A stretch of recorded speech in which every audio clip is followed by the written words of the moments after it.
세상에는 모든 것의 시작이 있습니다. 그리고 끝도 있습니다. 이것이 모든 사람이 동의하고 인정하는 바입니다. 야구 선수가 처음부터 너무너무 잘해서 프로 구단에 입단해서 바로 그냥 홈런을 때리고 또 강속구를 던지고 그런 사람은 없습니다. 반드시 그 사람도 언젠가는 처음 야구 글러브를 손에 낀 날이 있었고, 그리고 야구공이 이렇게 생겼구나 하고 바라보았던 날이 분명히 있었습니다. 하나님의 자녀가 되는 것도 마찬가지입니다. 어느 날 갑자기 눈을 뜨니까 집사가 되고 권사가 되고 장로가 된 것이 아니고, 분명히 가기 싫었는데 그 마음을 억누르고 교회에 첫 발을 디딜 때가 있었고, 모든 것이 시작이 그렇습니다. 시작이 없는 것은 아무것도 없습니다. 그냥 원래부터 처음부터 그래 왔다, 이런 것은 틀린 말입니다. 이 세상은 원래부터 있었어, 그 이상은 나도 몰라 하는 말은 전혀 옳은 말이 아닙니다. 또 한 가지, 모든 것에는 끝이 있습니다. 아무도 이 땅에 있는 것이 영원하다고 생각하는 사람은 없습니다. 우리도 사실은 그 사실을 잠깐씩 잊고 살고 있기는 하지만은, 우리가 분명히 인정하는 것은, 진실이라고 생각하는 것은, 이 땅에는 영원한 것은 없습니다. 우리가 인정하지 않건 그것은 사실 별로 중요하지 않습니다. 우리의 의견이 중요한 것이 아니고, 정말 중요한 것은 성경이 우리에게 무엇이라고 말씀하는가 하는 것입니다.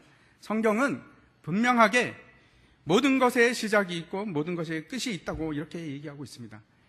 우리가 이제 성경을 처음 읽기 시작한다면, 만약에 주위에서 이제 누가 성경을 읽겠다 하면 여러분 어디부터 읽어야 되겠습니까? 요한복음부터 읽어야 되겠습니까? 아니면 마태복음부터 읽어야겠습니까? 어디가 좋겠습니까? 창세기부터 읽어야 됩니다. 어떤 사람도 책을 읽는데 가운데부터 읽는 사람은 없습니다. 읽을 때 처음부터 읽어야 합니다. 성경은 당연히 창세기부터 읽는 것이 맞습니다. 신약 성경에는 창세기를 인용을 하는데 무려 200번이 넘게 인용을 합니다. 그래서 창세기를 이해하지 못하면 성경의 많은 것을 놓치게 됩니다. 왜냐하면 창세기에는 모든 것의 시작에 관해서 기록이 되어 있습니다. 세상의 어떤 책도 그렇게 시작에 관해서 기록하고 있는 책은 없습니다. 세상 만물이 어떻게 해서 시작이 되었는지, 사람은 어떻게 해서 이 땅에 나타나게 되었는지, 또 어떻게 해서 죄가 시작이 되었는지, 어떻게 해서 우리 마음의 미움이 시작이 되었는지, 어떻게 해서 살인이 일어났는지, 심지어는 여러분 아십니까? 성경에 어떻게 해서 음악이 시작되었는지도 기록하고 있습니다. 그뿐만 아니고 어떻게 해서 많은 언어들이 이 땅에 존재하게 되었는지, 또 어떻게 해서 이스라엘이라는 나라가 생겨나게 되었는지, 그런데 정말 중요한 것은 어떻게 해서 구원의 역사가 시작되었는지에 관해서 이 창세기가 말하고 있습니다. 창세기를 모르고 어떻게 우리가 성경을 이해할 수 있겠습니까? 불가능합니다. 창세기를 모르면 성경을 이해하는 것이 불가능합니다. 물론 다른 성경도 마찬가지입니다. 그런데 특히 더 그렇습니다. 히브리 사람들이 그 언어적으로나 습관적으로나 가장 중요한 것을 어디다 두냐면 제일 앞에다가 둡니다. 그것이 그 히브리어의 특징입니다. 다시 말씀드려서 성경이 있으면 성경 제일 앞에 있는 것이 무슨 책입니까? 창세기이고, 그 창세기 중에서도 가장 서두에 기록되어 있는 것이 바로 오늘 읽은 그 구절입니다. 태초에 하나님이 천지를 창조하시니라 하는 말씀입니다. 이 구절은 어쩌면 성경의 전체의 전제일 뿐만 아니고 기본이고 또 하나님 선포의 말씀의 핵심입니다. 창세기는 모든 성경의 서론과 같습니다. 그러면 여러분, 창세기가 서론이라고 하면 성경의 결론은 어딜까요? 제일 뒤에 있습니다. 당연히 제일 뒤에 있는 책 요한계시록입니다. 그것이 성경의 결말입니다. 책을 읽을 때 여러분 어디를 제일 마지막에 읽습니까? 제일 끝에 있는 걸 제일 마지막에 읽지 않습니까? 보통 차례대로 읽는 것이 맞습니다. 왜 그런가 하면 서론에 제시된 질문과 의문들과 문제점들이 있고 결론에 가면 그 해결책이 있습니다. 그 결말이 있습니다. 그래서 우리가 시작도 알아야 되고 그 끝도 알아야 됩니다. 그래서 두 권의 책이 굉장히 중요합니다. 창세기도 중요하고 요한계시록도 중요합니다. 예를 들어서 창세기에는 첫 하늘과 첫 땅에 대해서 얘기하고 있습니다. 그러면 계시록에서는 저기에 대해서 새 하늘과 새 땅을 말씀합니다. 또 창세기에는 첫 번째 파라다이스, 에덴 동산이죠. 에덴 동산에 대해서 얘기합니다. 그런데 계시록에 가면은 새 예루살렘 성, 천국에 대해서 얘기하고 있습니다. 그 창세기에 가면은 강들이 있고 생명나무가 그 동산 중앙에 있습니다. 그런데 계시록에 가면 하나님의 보호자로부터 생명수의 강이 흘러나와서 그 주변에 생명나무들이 있습니다. 그뿐이 아니고 창세기에는 첫 번째 결혼에 대해서 얘기합니다. 그런데 계시록에 가면 어린 양의 혼인잔치에 대해서 얘기를 합니다. 또 창세기에는 사탄의 유혹으로 죄를 짓는 일이 기록이 되어 있습니다. 그런데 마지막 계시록에 가면 그 사탄이 심판을 받습니다. 불과 유황 못에 떨어지게 됩니다. 그리고 창세기에는 죽음이 이 땅에 어떻게 시작되었는지 얘기하고 있고 계시록은 더 이상 죽음이 없는 영원한 생명에 관해서 얘기하고 있습니다. 창세기에는 바벨론이 지어졌고 계시록에 가면 그 바벨론이 멸망합니다. 그리고 창세기에는 구세주의 약속이 기록이 되어 있습니다. 그리고 계시록에는 구세주의 통치가 기록이 되어 있습니다. 물론 가운데 창세기부터 계시록 사이에 많은 책들이 있는데 어떤 일이 있는지 그것도 굉장히 중요합니다. 가운데로 가면 클라이막스가 있습니다. 성경에도 클라이막스가 있습니다. 제가 생각하기에는 이 성경의 클라이막스는 사복음서가 아닌가 생각합니다. 하지만 여러분, 서론을 알지 못하면 문제가 무엇인지, 지금 무엇에 관해서 얘기하고 있는지 알지도 못하고 결론도 이해하기 힘듭니다. 그래서 결론이 김 빠진 시시한 것이 될 수도 있습니다. 또 우리가 생각할 것은 창세기는 우리가 생각하는 것보다 굉장히 난해한 책입니다. 그 보편적 진리는 잘 드러나 있습니다. 그렇지만 세부적인 면에 있어서는 결코 쉽지가 않습니다. 때로는 너무 심오해서 마치 케어도 끝이 없는 보화 같아서 또 있네 끝이 없습니다. 때로 이제 저는 그 말씀을 준비하다 보면 두렵기도 합니다. 내가 정말 이것을 제대로 해석하고 있는 것인가? 그러나 이 한편으로는 성경은 한눈에 들어오고 또 그 뜻이 쉽게 이해가 되어서 많은 사람들을 구원에 이르게 하는 책이 분명합니다. 그런 면에 있어서 성경은 세상에 누구든지 이해할 수 있는 그런 쉬운 책입니다. 벌써 이제 돌아가신 지가 20 몇 년 됐는데 저희 고모 할머니께서 굉장히 오래 사셨습니다. 100세가 넘게 그렇게 사셨습니다. 그 오랫동안 신앙생활을 하셨고 비교적 건강하게 살다가 돌아가셨습니다. 참 안타까운 것 중에 하나는, 그래서 우리 고모님께서 80까지 그 시집살이를 하셨습니다. 굉장히 오래 하셨죠. 문제는 이 고모 할머니께서 한글을 깨우치지 못하신 분입니다. 한글을 읽으실 수가 없습니다. 문맹입니다. 근데 우리 이제 사촌 형님께서, 그 할머니께서 나이가 많으시니까 이제 손자죠. 그 사촌 형님께서 이제 걱정을 하기 시작했습니다. 과연 우리 할머니가 한글을 잘 몰라서 성경을 읽지 못했는데 그래도 구원의 진리를 정말 알고 계실까 걱정이 돼서 이제 할머니를 붙들고 성경에 대해서 막 질문을 하기 시작했습니다. 그리고 깜짝 놀랐습니다. 우리 사촌 형님, 우리 고모 할머니께서 너무나 정확하게 성경의 진리에 대해서 알고 계신 것입니다. 그 할머니는 아주 행복하고 편안하게 하늘나라로 가셨습니다. 이렇게 성경 말씀을 깨닫는 데는 학식이나 지식의 유무와는 상관이 없습니다. 성경은 가난하고 비천하고 무식한 자에게도 열려있고 복음을 깨닫는데 아무런 문제가 없습니다. 하지만 때로는 학식이 많고 유식하다고 해도 아무리 성경을 이해하려고 해도 이해하지 못할 때가 있습니다.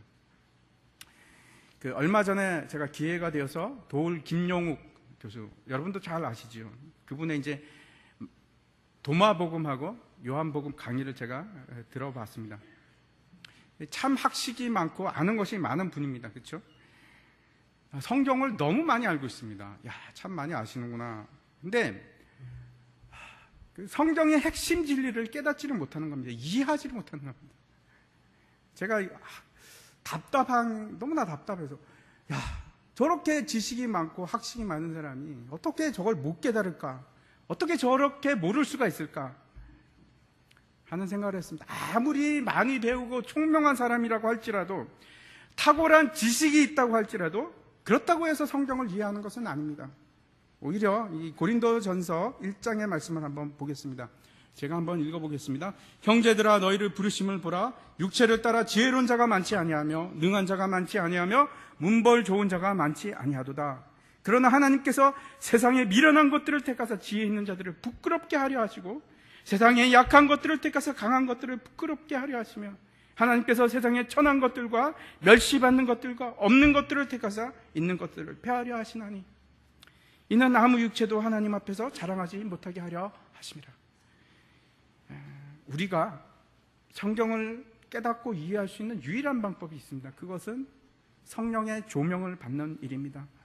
예수님께서 요한복음에서 이렇게 말씀을 하십니다. 한번 같이 읽어보겠습니다. 시작. 그러나 진리의 성령이 오시면 그가 너희를 모든 진리 가운데로 인도하시리니 그가 스스로 말하지 않고 오직 들은 것을 말하며 장래일을 너에게 알리시리라. 그래서 성경을 이해하는 데 있어서 우리가 어떠한 학식이나 지식이 필요한 것이 아니고 성령의 임재가 필요합니다. 다시 말씀드려서 성령을 통하지 않고는 우리가 이 말씀을, 이 창세기를 제대로 이해할 수가 없습니다. 만약에 이해를 한다고 할지라도 이 말씀을 믿음으로 우리가 고백할 수는 없습니다. 태초에 하나님이 천지를 창조하시니라. 태초에 하나님이 천지를 창조하시니라. 이것이 내가 이해는 할지라도 마음의 고백이 될 수가 없습니다. 성령의 조명을 받지 아니하면. 이것이 굉장히 간단한 내용 아니겠습니까? 우리가 얼마든지 이게 무슨 뜻인지 이해할 수 있습니다. 하지만 성령의 조명이 없이는 우리가 믿음으로 고백할 수는 없습니다. 앞으로 이제 이 창세기를 우리가 이제 함께 공부해 나갈 텐데, 성령이 우리와 함께 하시기를 간절히 바랍니다. 그렇지 않으면 제가 하는 말은 허공에 치는 말이 되고, 허공에 그냥 울리는 꽹과리 같은 말이 되고, 여러분에게는 이 말씀을 통해서 살아 역사하는 능력이 나타나지는 않습니다. 그런데 성령께서 조명해 주시면 그런 능력이 일어나게 됩니다. 히브리서를 한번 같이 보도록 하겠습니다. 하나님의 말씀은 살아있고 활력이 있어 좌우의 낯선 어떤 검보다도 예리하여 혼과 육과 및 관절과 골수를 찔러 쪼개기까지 하며 또 마음의 생각과 뜻을 판단하나니 지으신 것이 하나도 그 앞에 나타나진 않음이 없고 우리의 결산을 받으실 이의 눈앞에 만물이 벌거벗은 것 같이 드러나느니라. 성령께서 우리에게 조명해 주시면 그 말씀이 우리 속으로 파고 들어가는데, 그렇게 돼서 이 세상의 모든 피조물, 다시 말씀드려서 모든 창조물이 밝은 빛 아래서 마치 벌거벗은 것처럼 확 밝히 드러나는 것입니다. 그런 축복이 창세기를 읽고 배우는 가운데 여러분과 저에게 있기를 바랍니다. 오늘 본문으로 돌아가서 다시 한번 우리가 이 본문에 대해서 살펴보도록 하겠습니다. 태초에 하나님이 천지를 창조하시니라. 한번 그 성경의 제일 앞에 있는 태초에 하나님이 천지를 창조하시니라 라는 구절을 보면서 여러분 생각해 보시기 바랍니다. 이 중에서 가장 중요한 단어는 무엇일까? 굉장히 중요합니다. 어떤 단어가 중요한지를 찾아내는 것도 참 중요합니다. 어떻게 생각하십니까? 하나님이라는 단어일까요? 아니면 천지? 창조하시니라? 아니면 태초에? 뭐라고 생각하십니까? 제가 앞에 말씀을 드렸는데 잊으신 것 같은데, 히브리어에 있어서는 가장 앞에 나오는 것이 항상 가장 중요합니다. 잠깐 우리가 그 히브리어를, 이게 원문이, 그렇죠? 성경은 원문이 한글로 쓰여진 것이 아니고 히브리어로 기록이 되어 있습니다. 히브리어는 왼쪽에서 오른쪽으로 읽는 것이 아니고 오른쪽에서 왼쪽으로 읽습니다. 제가 한번 읽어보겠습니다. 베레시트 바라 엘로힘 엣 하샤마임 와엣 하아라트. 하나님이 태초에 하나님이 천지를 창조하시니라 하는 뜻인데, 이 단어 중에서 가장 중요한 것이 태초에라는 단어입니다. 태초에. 한번 키워주십시오. 저게 커져야 되는데 안 커지네. 우리는 이제 성경에 제일 처음에 있는 책을 창세기라고 합니다. 그런데 사실 히브리어 성경에서는 이름이 다릅니다.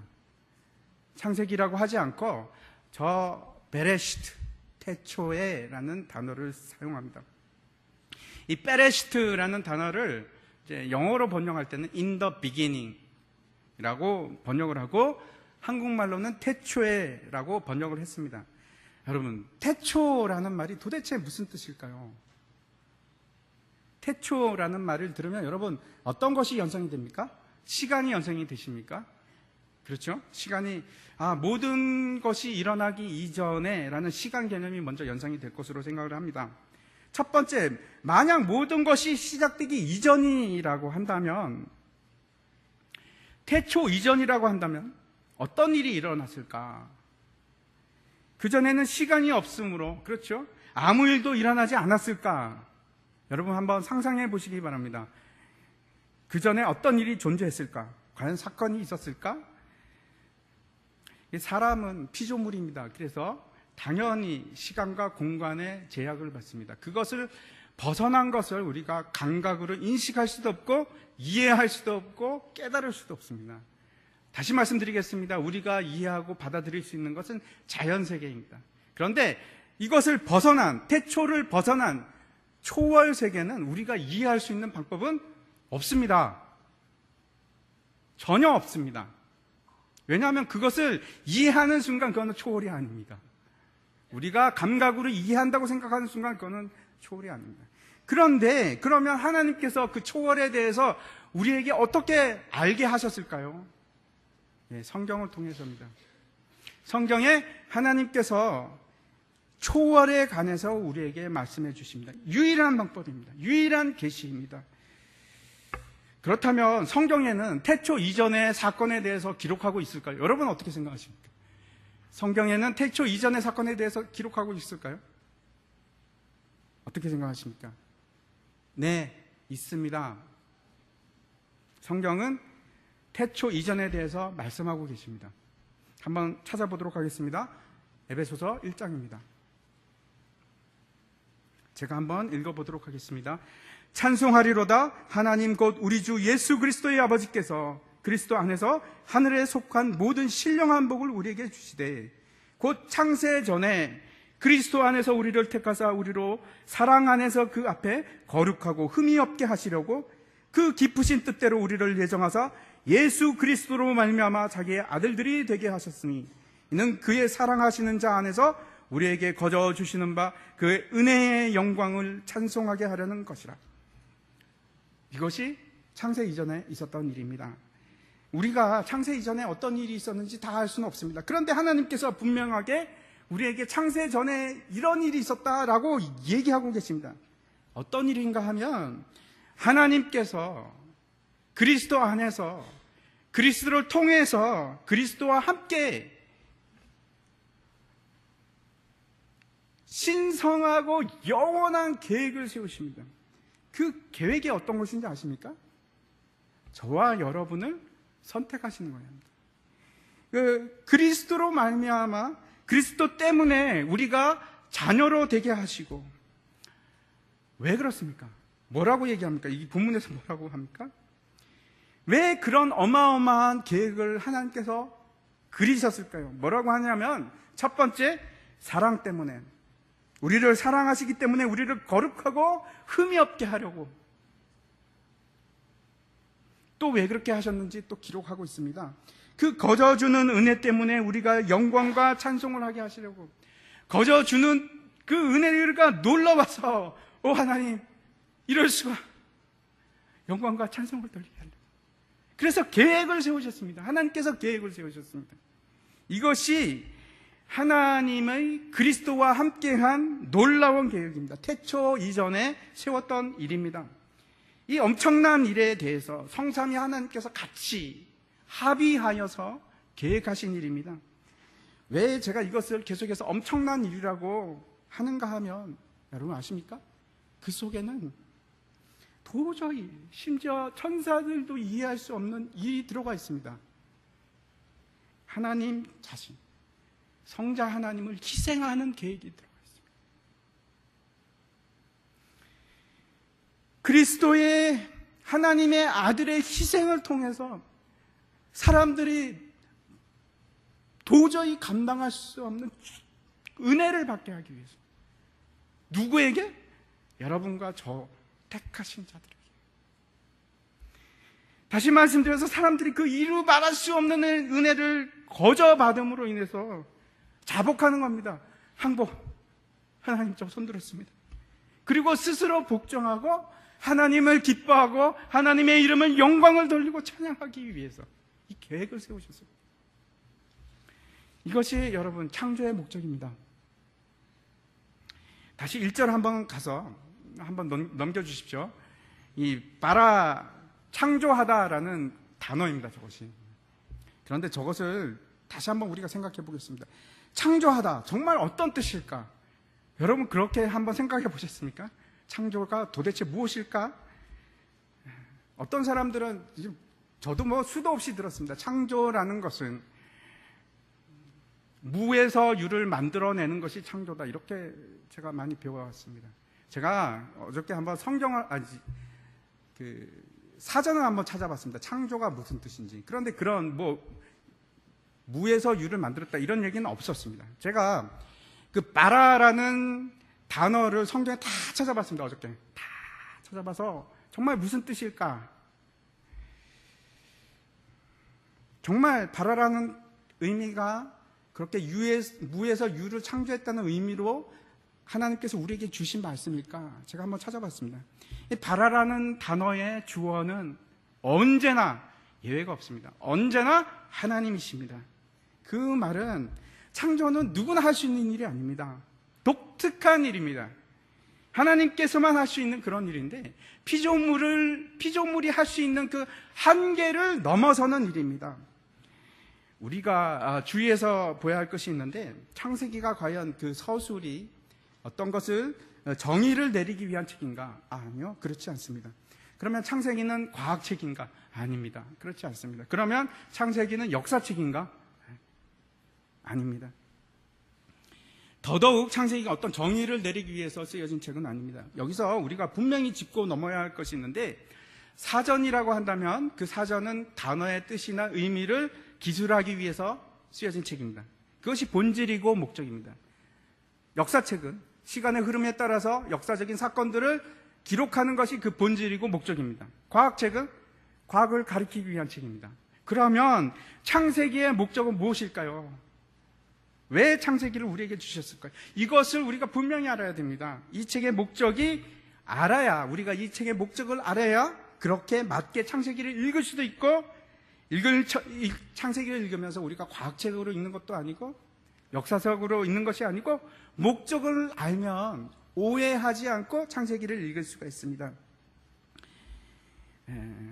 창세기에 기록된 목적은 여러분 이 1장 1절에 분명하게 들어있습니다. 이 바라라는 단어는 기본적으로 하나님이 만들었다 하는 뜻을 가지고 있는데, 좀 더 깊은 뜻이 있습니다. 그것이 어떤 것이냐면, 마치 보이지 않는 것을 눈에 보이는 것으로 현실화한 것, 드러내는 것, 내재된 어떤 것을, 감추어진 어떤 것을 쫙 봐라 하고 펼쳐내 보이는 것, 그것이 바라의 뜻입니다. 또 정말 중요한 의미는, 여러분 앞에서 보시다시피 바라라는 단어가 세 글자로 되어 있습니다. 이 히브리어니까 오른쪽부터 시작합니다. 베트가 있고, 그 다음에 레시가 있고, 알레프 세 글자가 되어 있는데, 이 베트 안에 점이 찍혀 있죠. 경강점이라고 하는데, 그 점이 찍히면 바라가 아니고 빠라 이렇게 발음을 합니다. 그 외에도 또 다른 의미가 있는데 무슨 뜻이냐면 누군가 그 안에 있다 하는 뜻입니다. 누군가 있는 것입니다. 그런데 그 베트의 의미가 그 히브리어는 알파벳입니다. 음가를 가지고 있는 글자이기도 하지만 원래 생성이 상형 문자로부터 시작이 되었습니다. 그래서 각 한자가 그렇죠. 한자는 각각의 글자마다 뜻이 있지 않습니까? 마찬가지입니다. 이 히브리어도 각각의 글자마다 뜻이 있습니다. 저 베트의 뜻이 있습니다. 집, 그리고 성전, 그런 뜻입니다. 레시의 뜻은 시작하다, 그런 뜻입니다. 알레프는 하나님입니다. 그러면 다시 한번 보십시오. 이 바라의 뜻이, 창조하다의 뜻이 무엇인지, 하나님이 성전에서 또는 하나님이 그 성전을 통해서 시작하시다. 그것이 바라의 뜻입니다. 여러분, 신약 성경에서 성전의 의미에 대해서 명확하게 얘기를 합니다. 여러분, 성전이 무슨 뜻인지 아십니까 혹시? 성전은 예수 그리스도의 모형이고 예표입니다. 다시 한번 말씀드리겠습니다. 성전은 예수 그리스도의 모형입니다. 예수 그리스도입니다. 그러면 이걸 다시 한번 보십시오. 바라의 뜻이 무엇인지. 하나님이 예수 그리스도를 통해서 시작하시다. 하나님이 예수 그리스도를 통해서 지금 계획된 것을, 내재된 것을 드러내시다. 그것이 창조하다라는 뜻입니다. 여러분, 사람도 이 창조할 때 바라라는 뜻을 듣습니다. 여러분, 사람을 창조할 때 하나님께서 무에서 유로 만드셨습니까? 네? 예? 아니죠. 사람을 창조할 때는 진흙으로 만드셨습니다.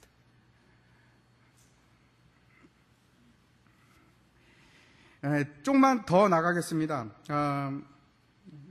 태초에라는 단어를 다시 한번 보겠습니다. 이것도 마찬가지로 빼라는 단어로 쓰는데, 시작하는데, 이 빼라는 것이 안에 그런 뜻입니다. 그리고 레시트라는 단어가 있는데, 저것의 대표적인 뜻이 무엇이냐면 우두머리, 첫 열매, 그런 뜻입니다. 그러면 다시 한번 보겠습니다. 무슨 뜻이 됩니까? 안에라는 것과 합쳐서 하면은 첫 열매 안에서, 또는 머리 안에서. 여러분, 혹시 뭔가 연상되는 것이 있습니까? 예. 이것을 명확하게 우리가 다시 한번 보기 위해서 요한복음을 보겠습니다. 요한복음 1장입니다. 한번 찾아보시기 바랍니다. 요한복음 1장 1절부터 3절인데 같이 한번 읽겠습니다. 한번 같이 읽겠습니다. 시작. 태초에 말씀이 계시니라. 이 말씀이 하나님과 함께 계셨으니 이 말씀은 곧 하나님이시니라. 그가 태초에 하나님과 함께 계셨고 만물이 그로 말미암아 지은 바 되었으니 지은 것이 하나도 그가 없이는 된 것이 없느니라. 다시 창세기 1장 1절을 제가 다시 한번 아까 제가 말씀드린 대로 한번 풀어보겠습니다. 하나님이 예수 그리스도 안에서 하늘과 땅을 시작하신다. 그런 뜻입니다. 다시 한번 이것을 좀 더 한번 우리가 생각해 보겠습니다. 창세기 1장 1절의 선언은 하나님께서 그의 신성한 계획을 예수 그리스도와 함께, 예수 그리스도 안에서, 예수 그리스도를 통하여 이 땅에 가시적으로 내가 드러내 놓겠다. 그것이 창세기 1장 1절의 뜻입니다. 성경은 처음부터 끝까지 오직 예수 그리스도에 관한 책입니다. 그것을 기록한 책입니다. 한번 요한복음 5장 39절을 한번 보도록 하겠습니다. 같이 한번 읽어보겠습니다. 시작. 너희가 성경에서 영생을 얻은 줄 생각하고 성경을 연구하거니와 이 성경이 곧 내게 대하여 증언하는 것이다. 이제 이 천지창조가 무엇인지 제가 다시 한번 정리하여 말씀드리겠습니다. 천지창조라는 것은 하늘과 땅을 만들고 우주의 모든 것을 하나님께서 만들었다 라고 해서 끝나는 것이 아니고, 그것이 아닙니다. 천지창조라는 것은 결국 하나님께서 우리를 기뻐하시고 우리를 너무나 사랑하셨기 때문에 그 어마어마한 구속의 계획을 세우시고 그 구속의 계획을 예수 그리스도를 통해서 이루시기 위해서 이 땅에, 이 세상에 그 모든 계획을 펼쳐 보이신 것이 바로 천지창조입니다. 그래서 이 세상의 모든 것은, 보이는 모든 것은 분명한 목적을 가지고 있고 그 뜻을 이루어 나가는데 가리키는 바가 있습니다. 누굴까요? 예수 그리스도입니다. 분명히 말씀드리겠습니다. 이 세상의 모든 것은 가리키는 바가 있는데 예수 그리스도입니다. 다시 한번 그 창조가 일어나는 1장 1절을 다시 한번 생각해 보겠습니다. 베레시트, 태초에라는 시점으로 돌아가서 한번 생각해 보겠습니다. 이 이후에 시간과 공간이 창조되기 시작합니다. 하지만 이 이전에, 제가 앞에서도 말씀드렸지만 이전이라는 거 말할 수도 없습니다. 왜냐하면 시간 개념이 없기 때문에. 태초라는 그 사건을 넘어설 때, 그때를 한번 생각해 보시기 바랍니다. 그때는 영원부터 영원입니다. 하나님은 영원부터 영원까지 계시는 분인데 시간의 순서가 있겠습니까? 없습니까? 없습니다. 제가 다시 말씀드리겠습니다.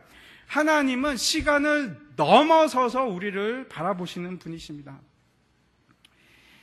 다시 말씀드려서 하나님께서는 영원 전에 저와 여러분을 택하셨는데 그때나 지금이나 같은 시간입니다.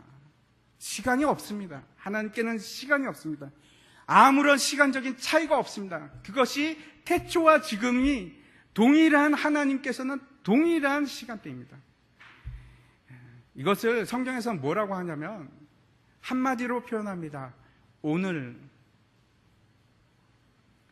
태초에 하나님이 천지를 창조하셨다는 것은 아주 오래전 과거에 하나님께서 이 우주를 창조하셨다라고 하는 것을 말해주려고 하는 문장이 아니라, 그렇게 하면 여러분 지극히 아주 작은 부분만 이해하는 것입니다. 그것이 아니고 정말 이 구절이 우리에게 말씀하시는 것은 영원전부터 지금까지 하나님께서는 예수 그리스도를 통해서 나를 통해 영광을 받기 위해서 나를 새롭게 창조하시고 계시다는 선언입니다.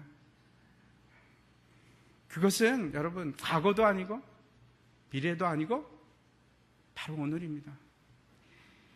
그것이 하나님과 나와의 관계입니다. 하나님과 나와의 관계는 언제나 오늘입니다. 한번 시편 2편 7편의 말씀을 한번 같이 읽어보도록 하겠습니다. 여러분 준비되셨습니까? 같이 읽어보겠습니다. 내가 여호와의 명령을 전하노라. 여호와께서 내게 이르시되 너는 내 아들이라. 오늘 내가 너를 낳았도다. 이것이 천지창조의 의미입니다. 제가 성경의 어떠한 곳보다 이 구절만큼 천지창조에 대해서 명확하게 이야기하고 있는 구절이 없다고 생각합니다. 한번 다시 보시기 바랍니다. 너는 내 아들이라. 내가 오늘 내가 너를 낳았도다. 이것이 천지창조의 의미이고 천지창조는 오늘 지금 이루어지고 있습니다. 여러분을 새롭게 변화시키는 그것이 바로 천지창조입니다. 예수님의 구속이 바로 천지창조입니다. 그 놀라운 계획이 천지창조입니다. 창조주 하나님을 무시하거나 거부하는 것은 마치 내 존재 자체를 부정하는 것과 같습니다. 하나님은 여러분을 택하셨고 또 오늘 여러분을 새롭게 창조하시기를 원하십니다.